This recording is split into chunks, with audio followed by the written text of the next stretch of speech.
Halo, Assalamualaikum warahmatullahi wabarakatuh. Apa kabar semuanya anak-anak kelas 6? Bertemu kembali.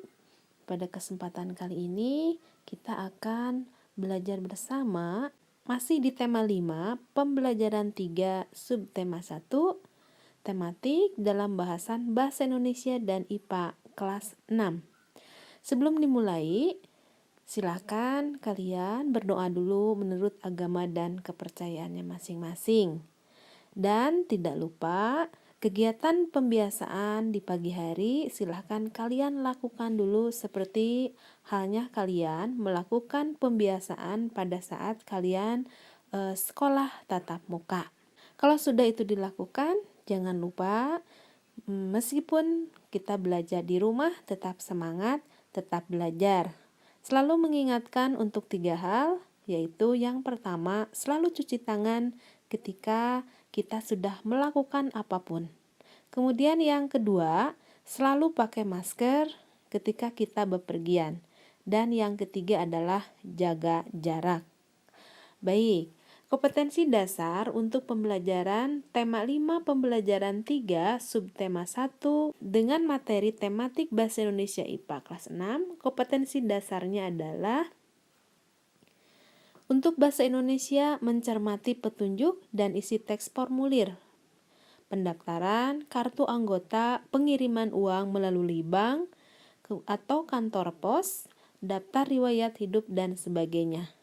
Kompetensi dasar untuk IPA, mengidentifikasi sifat-sifat magnet dalam kehidupan sehari-hari.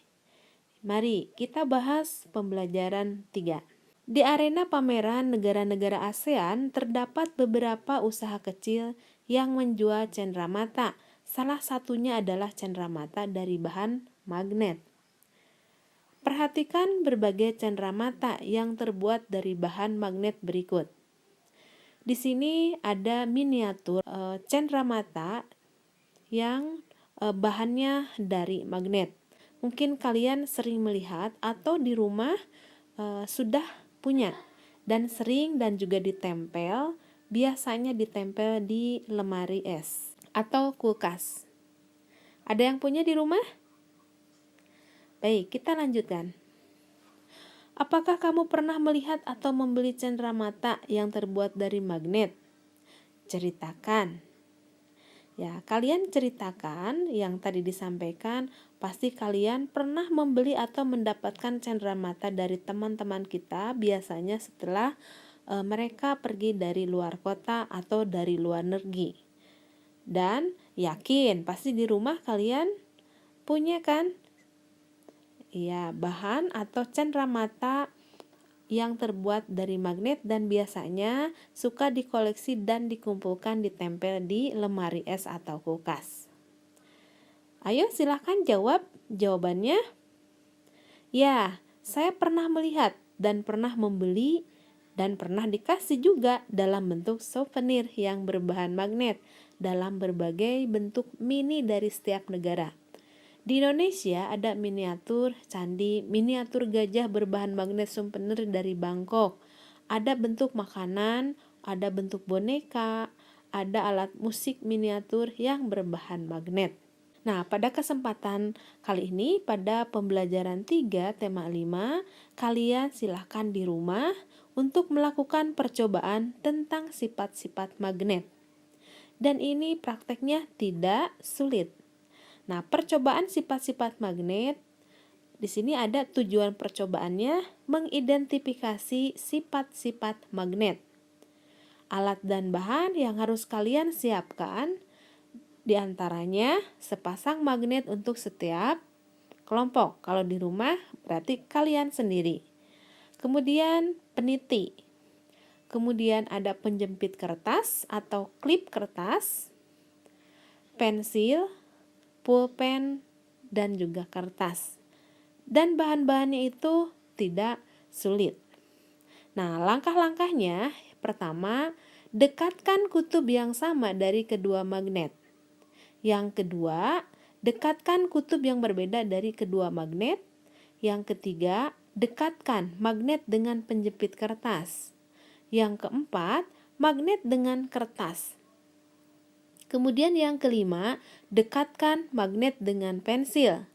Yang keenam, dekatkan magnet dengan peniti. Yang ketujuh, dekatkan magnet dengan pulpen. Dan kedelapan, letakkan satu magnet di atas kertas dan letakkan yang lainnya di bawah kertas, tepat di bawah magnet yang pertama. Geser magnet yang di bagian bawah. Nah, kemudian setelah kalian mempraktekkan dengan 8 poin tadi, tuliskan laporan berdasarkan percobaan yang kamu lakukan. Percobaan sifat-sifat magnet. Tujuannya apa? Alat dan bahannya silakan kalian tinggal tulis kembali yang tadi disebutkan bersama. Langkah-langkahnya sesuai dengan runtutan yang 8 poin tadi. Nah, hasil percobaannya, tuliskan runtutan dari poin 1 sampai poin 8 hasilnya seperti apa. Dan kalian bisa menyimpulkan hasil dari percobaan yang dilakukan dari poin 1 sampai poin 8. Bagaimana bisa? Baik. Nah, pada kesempatan ini mengingatkan kembali bahwa sifat-sifat magnet. Magnet memiliki beberapa sifat, antara lain memiliki gaya tarik. Kemudian memiliki dua buah kutub, yaitu kutub utara dan kutub selatan. Kemudian kutub senama tolak menolak. Kemudian sifat magnet lainnya memiliki gaya yang dapat menembus benda tertentu. Dan yang terakhir, magnet dapat menarik benda-benda tertentu. Nah, di sini sudah mempraktekkan pengalaman-pengalaman yang sudah dilakukan. Nah, ini bahan referensi, tetapi nanti penemuan kalian yang dipraktekkan kalian di rumah silahkan tambahkan kepada hasil dari percobaan ini. Nah, berikut adalah hasil percobaan magnet. 1. Pada saat kedua kutub yang sama dari kedua magnet didekatkan, yang terjadi adalah magnet tersebut saling tolak-menolak. Kemudian poin kedua, pada saat kutub yang berbeda dari kedua magnet tersebut didekatkan, maka yang terjadi adalah magnet tersebut kedua-duanya saling tarik-menarik atau menempel. Kemudian poin yang ketiga, saat magnet didekatkan dengan penjepit kertas, maka penjepit kertas akan menempel pada magnet. Kemudian yang keempat, saat magnet didekatkan atau disimpan di atas kertas, yang terjadi adalah kertas tersebut tidak menempel pada magnet.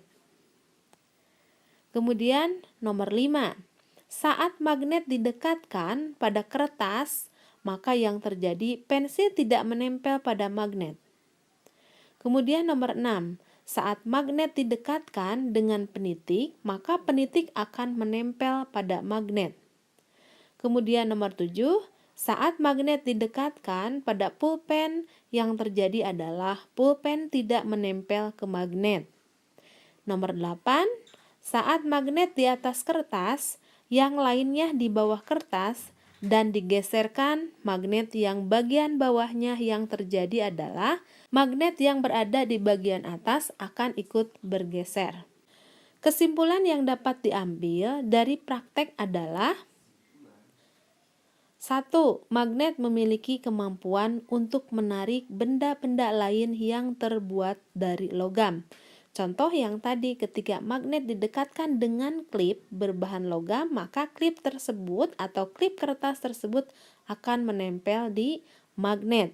Kemudian yang kedua, tadi yang dipraktekkan ketika magnet didekatkan dengan peniti, maka peniti tersebut akan menempel pada magnet. Kenapa terjadi seperti itu? Karena magnet memiliki kemampuan untuk menarik benda-benda yang terbuat dari logam. Kemudian yang kedua, magnet memiliki dua kutub. Apabila kutub senama didekatkan, yang terjadi adalah saling tolak-menolak, Sedangkan jika kedua kutub yang berbeda didekatkan, maka yang terjadi akan saling menempel atau saling tarik-menarik. Kemudian yang nomor 3, magnet memiliki gaya yang dapat menembus benda-benda tertentu. Seperti tadi, magnet di atas kertas disimpan, kemudian disimpan kembali magnet di bawah kertas. Kemudian gerakan magnet yang di bawah kertas, maka magnet yang di atas akan mengikuti magnet yang ada di bawah, bergerak kemana arahnya. Nah, ini merupakan referensi kesimpulan hasil dari praktek ini. Silakan kalian bisa menambahkan referensi di luar ini untuk lebih lengkap lagi. Selanjutnya, tahukah kamu bahwa di arena pameran negara-negara ASEAN dibuat kesempatan untuk bergabung dengan klub sahabat pena antar negara? Nah, untuk menjadi anggota, kamu harus mengisi formulir pendaftaran. Nah, Edo sangat tertarik untuk melakukan koresponden dengan teman-teman dari berbagai negara di ASEAN. Untuk itu, Edo ingin bergabung dengan klub sahabat pena siswa ASEAN. Untuk menjadi anggota, Edo harus membaca petunjuk pengisian formulir dan kemudian mengisi seperti di bawah ini. Petunjuk pengisian formulir klub ASEAN. Petunjuk pengisian formulir klub sahabat pena ASEAN. 1. Isilah formulir menggunakan nama lengkap. 2. Isilah formulir menggunakan huruf besar. Tulislah alamat rumah secara lengkap dengan mencantumkan kode pos. Nomor 4. Tulislah alamat sekolah secara lengkap dengan menggunakan kode pos. Nomor 5. Tulislah tujuan mengikuti klub. Nomor 6. Tanda tangan disertai dengan nama lengkap. Nah, ini adalah merupakan bentuk formulir atau lembaran formulir klub sahabat pena siswa-siswi negara ASEAN. Nah, selanjutnya kalian isi formulir ini, diantaranya ada nama lengkap. Tuliskan nama lengkap kalian dengan menggunakan huruf besar semua. Kemudian tempat tanggal lahir jangan salah. Menuliskan tempat lahir di sini adalah tempat tanggal lahir diri kamu sendiri. Kemudian kebangsaan Indonesia karena kita sebagai warga negara Indonesia. Kemudian jenis kelamin apa? Perempuan atau laki-laki. Kemudian kelas kalian cantumkan sekarang kelas berapa. Kemudian alamat sekarang. Alamat sekarang itu tuliskan alamat rumah kalian sekarang di mana kalian tinggal. Kode posnya berapa? Kemudian cantumkan nomor telepon rumah. Kemudian telepon sekolah. Kemudian menuliskan alamat sekolah dan kode posnya. Kemudian tuliskan telepon sekolah kalian berapa. Kemudian hobinya apa? Dan cantumkan tujuan menjadi anggota klub sahabat pena, apa tujuannya.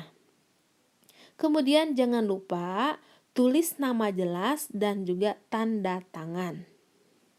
Nah, begitu mengisi untuk lembar formulir klub sahabat pena siswa-siswi negara ASEAN. Selanjutnya, ada beberapa pertanyaan yang harus kita jawab bersama. Jawab pertanyaan berdasarkan teks petunjuk dan formulir. Nah, pertanyaan pertama, mengapa diperlukan petunjuk untuk mengisi formulir tertentu? Jawabannya adalah agar tidak terjadi kesalahan dalam mengisi ijazah. Kalau misalnya kalian ikut dalam klub pena, biasanya agar tidak terjadi kesalahan satu, tidak terjadi kesalahan dalam menulis nama lengkap, tidak terjadi kesalahan dalam menuliskan tempat tanggal lahir, tidak salah menuliskan nama sekolah dan juga alamat kalian. Kemudian yang kedua, apa saja informasi penting yang perlu dituliskan di formulir pendaftaran? Nah, biasanya dalam formulir pendaftaran semuanya lengkap, apa yang diperlukan dicantumkan sesuai dengan kebutuhan data untuk klub. Di antaranya nama lengkap, kemudian alamat rumah, kode pos, alamat sekolah, ya. Nah, pertanyaan nomor 3, mengapa alamat harus ditulis secara lengkap? Jawabannya adalah agar tidak membingungkan dan mudah dituju dan ditemukan.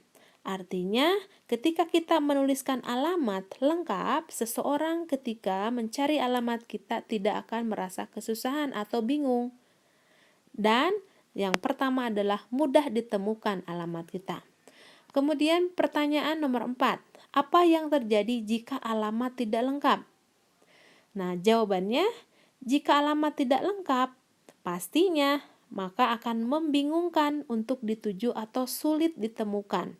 Kalau kita menunggu informasi yang penting ketika kita tidak lengkap alamatnya, maka yang dirugikan adalah diri kita sendiri. Karena apa? Informasi yang kita tunggu akan terlambat atau bahkan tidak sampai kepada kita.